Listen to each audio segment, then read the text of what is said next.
I'm Sarah Thompson, 62 years old. I was sitting in the living room of my home in a quiet Boston suburb, gazing at the fireplace. Outside the window, the autumn wind rustled the trees, and leaves danced in the air. This season always brings back memories of the past. I was adopted when I was 5 years old. The memories of the abuse I suffered from my birth parents during those first 5 years are still vivid. Days of hunger and violence. And then, suddenly, salvation came. Sarah, this is your new home now. The gentle voices of my adoptive parents still linger in my ears. They taught me what love is. A safe and warm home. Daily meals. And above all, unconditional love. That experience led me to the legal profession. After graduating from Boston University Law School, I began working as a lawyer specializing in child protection. Now, I'm a well-known figure in this field and have saved many children. However, my life's greatest challenge was my daughter, Jessica. I adopted Jessica when she was 10 years old. I was 34 at the time. She, too, was a victim of abuse. Jessica, it's okay now. This is your new home. I passed on to Jessica the same words I had heard. The first few years were a series of difficulties. Jessica wouldn't trust anyone and often lashed out. But I never gave up. Jessica, you are loved. I am your mother. Gradually, Jessica began to open her heart. She graduated high school, went to college, and got married at 28. I was proud of her growth. However, after her marriage, I began to notice subtle changes in Jessica. The number of phone calls decreased, and we met less frequently. And after her daughter Emily was born, we became even more estranged. Now, as I sat in front of the fireplace reflecting on the past, I let out a deep sigh. It had been 3 months since I last saw Jessica and Emily. The last time I saw them, I was concerned about Emily's condition. She was thin and her eyes looked dark. Tomorrow, I'll go to Jessica's house, I decided. The memory of the abuse I had experienced myself, and the experience of saving Jessica, pushed me forward. Would tomorrow be the day I learned the truth? I quietly closed my eyes and began preparing for tomorrow. The next morning, I woke up early and prepared breakfast, remembering Jessica's wedding day. It's been 10 years since then. Time really does fly. When Jessica was 28, she married Mike Johnson, who worked at the same company. Mike was 30 and seemed like an honest young man. The wedding was small but warm, and I remember my heart swelling when I saw my daughter's happy smile. Mom, I'm happy. When Jessica hugged me, I struggled to hold back my tears. My adopted daughter had grown up so wonderfully and was starting a new life. It was the greatest joy for me. After the wedding, Jessica and Mike set up their new home in the suburbs. I visited them occasionally, watching over the two enjoying their newlywed life. And 2 years after their marriage, Emily was born. I still vividly remember the emotion of holding my granddaughter for the first time. The weight and warmth of that tiny life. When I heard Emily's first cry, I felt like my life was complete. Emily, Grandma will protect you." I gently kissed the baby's cheek. However, at that time, I had no idea that keeping that promise would be more difficult than I had imagined. Around the time Emily turned 3, Jessica's behavior began to change. Our phone conversations became shorter, and when I visited, she seemed somewhat unsettled. Mike also didn't seem as cheerful as before, and I sensed that there might be some problems between them. "Jessica, is something bothering you?" Even when I asked, Jessica would just brush it off with, "It's nothing." But a mother's intuition is sharp. I also began to worry about Emily. She wasn't as energetic as before and stopped smiling when she saw me. When I found a bruise on Emily's arm on her 5th birthday, alarm bells rang in my heart. "Emily, what happened here?" I fell down. Emily's answer was exactly the same as my own words when I was being abused. Since that day, I began visiting Jessica's house more frequently. However, Jessica didn't seem to welcome my visits. I even felt like I was being treated as a nuisance. "Mom, don't worry so much. We're fine." I couldn't help but feel anxious about Jessica's words. Emily's condition seemed to be getting worse day by day. She was losing weight, had dark circles under her eyes, and stopped smiling altogether. I tried to intervene several times. I suggested counseling and offered to help with housework and childcare. But Jessica rejected everything. "Mom, we'll solve our family issues ourselves." Those words made me feel helpless. But as someone who had saved an abused child before, I couldn't give up. And now, having finished breakfast in front of the fireplace, I was determined to visit Jessica's house again. Today, I must uncover the truth and save Emily. I took a deep breath, stood up, and headed for the door. As I stepped out of the front door, the cold autumn wind caressed my cheeks. I took a deep breath and got into the car. On the way to Jessica's house, anxiety weighed heavily on my chest. First, I decided to call Emily's elementary school. I pulled over to the side of the road and took out my smartphone. "Hello, Maplewood Elementary School." "Hello, this is Emily Johnson's grandmother. I'd like to check on her condition." "One moment, please. Emily has been absent since last Thursday. We haven't received any communication from her family." Fear ran through my chest. Today is Tuesday. She's been absent for 5 days, and Jessica hasn't contacted the school. This isn't normal. I hurriedly drove to Jessica's house, arriving 15 minutes later. The nameplate read Johnson. That name, which once evoked images of a warm home, now seemed ominous. I rang the doorbell. No answer. I rang again, but still no response. "Jessica. Emily." I called out while reaching for the doorknob. To my surprise, it wasn't locked. As I stepped inside, a foul odor hit my nose. It took a while for my eyes to adjust to the dark interior. The living room was a mess, with old pizza boxes and empty cans scattered on the floor. I heard a faint noise. As I moved towards the sound, I reached the kitchen. What I saw there took my breath away.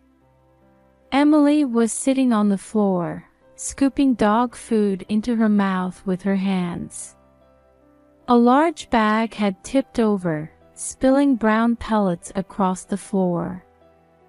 Emily was mechanically putting them into her mouth one by one. "Emily!" I cried out and rushed over. Emily flinched in surprise and looked up at me with frightened eyes.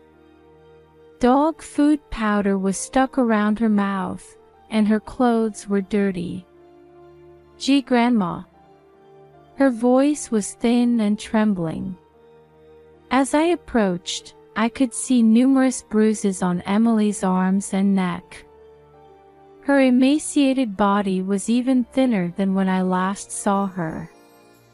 "Emily, why are you eating this?" I was hungry. There was no food in the fridge. Emily's words made my heart ache. When I opened the refrigerator, it was empty. Looking around the kitchen, I couldn't find anything that resembled human food.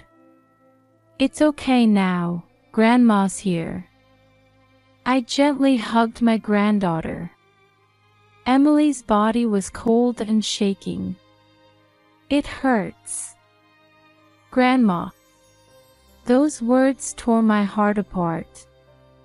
At the same time, anger welled up inside me. Anger towards Jessica and Mike, and anger towards myself. Why hadn't I noticed sooner? "Emily, where are Mom and Dad?" "They went on a trip. They're not coming back." I was shocked. Her parents had gone on a trip, leaving their 8-year-old child behind. This is clearly abuse. I knew I had to act immediately. First, move Emily to a safe place. Then, get her the necessary treatment. "Emily, let's go to Grandma's house. We'll have a warm meal there and take a bath, okay?" As I picked Emily up, her lightness pained my chest. I quickly got into the car and headed home. In the car, Emily remained silent, clinging to my arm. When we got home, I first gave Emily a shower and changed her into clean clothes. I prepared warm soup and slowly fed Emily while thinking about my next steps. Should I report this to the police? Should I contact Child Protective Services? And how should I deal with Jessica and Mike? My heart was filled with anger, sadness, and determination. I vowed to do everything in my power to protect Emily. As I gently stroked Emily's hair, I renewed my resolve. A week after taking Emily into my care, Jessica and Mike were arrested in Paris with the help of French police. They were immediately deported and sent back to the United States. I confronted them at the police station. Jessica maintained her defiant attitude, saying, "You're overreacting, Mom." Mike, on the other hand, looked exhausted and hung his head. During the preliminary hearing, Mike suddenly started talking. "Actually, I was being threatened by Jessica." As the courtroom fell silent, Mike tearfully confessed.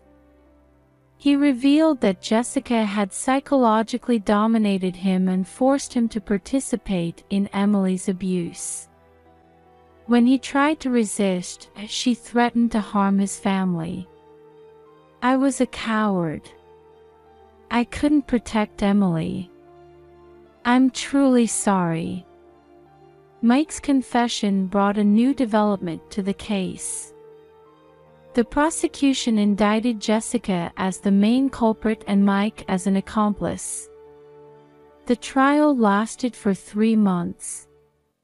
I attended court every day and testified for Emily. Psychiatrists and child welfare experts also took the stand, emphasizing the severity of the abuse. On the final day, the verdict was delivered. Jessica was sentenced to 10 years in prison, while Mike received a 5-year suspended sentence. After the verdict, I approached Jessica. "Why? Why did you do this?" Jessica looked at me with cold eyes. "I didn't want to be like you. I couldn't be a perfect mother." Those words stabbed my heart. I never realized my upbringing had such an impact on Jessica.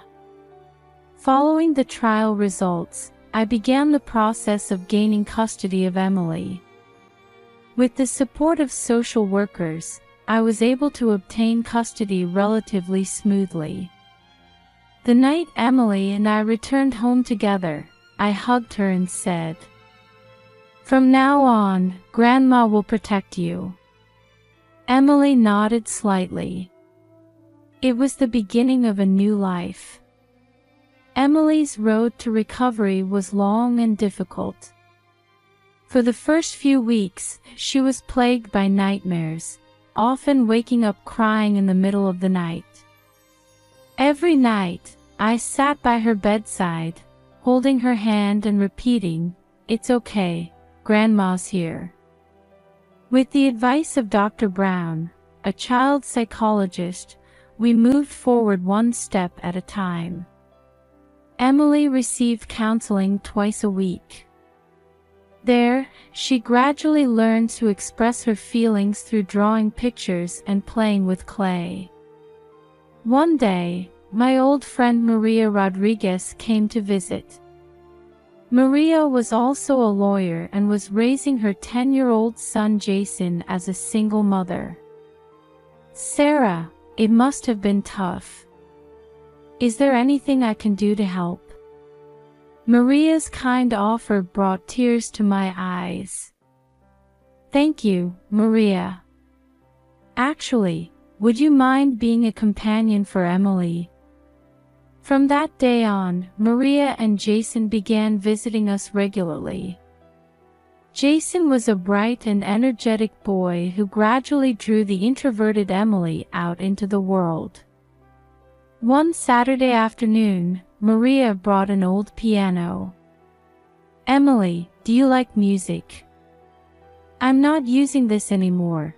Would you like to try playing it?" Emily shyly touched the keys. To our surprise, she naturally began to play a beautiful melody. "Emily, that's amazing!" I exclaimed in surprise.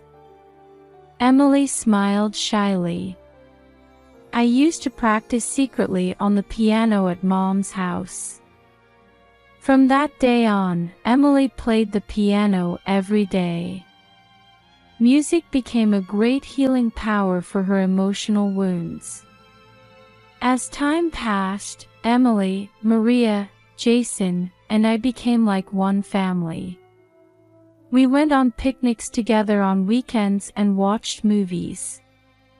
Seeing Emily's smile increase, my heart was filled with joy. On the 1-year anniversary of Emily coming to live with me, we had a small celebration. As we gathered around the cake, Emily said in a small voice, "Grandma, Aunt Maria, Jason, everyone, thank you. I'm happy." Those words filled the room with a warm atmosphere. Although we weren't related by blood, we had truly become a family. I quietly vowed to protect this child and this new family, no matter what. 5 years have passed since Emily came to live with me. She's now 13 and has grown into a beautiful young lady. Her piano skills have improved remarkably, even winning local music competitions. One day, Emily came to me with a suggestion. "Grandma, I want to use music to help kids like me. Inspired by her words, we launched a music therapy program called Harmony Healing. It's a program where abused children can heal their hearts through music. Maria also offered her legal support. The program was surprisingly well received, with many children participating. Although young, Emily used her own experiences to connect with the children. Her kindness and strength moved me many times. One day, we had an unexpected visitor. It was Jessica, who had been released from prison. "Mom." "Emily." Jessica's voice was trembling. She had lost weight and had dark circles under her eyes. Emily and I were surprised, but we invited her into the house. Jessica began to speak through tears. "In prison, I thought about a lot of things. What I did to Emily, what you did for me, Mom, and the abuse I suffered myself." Jessica revealed that she, too, had been abused by her birth parents when she was young. That pain and anger had unknowingly been directed at Emily. But that's no excuse.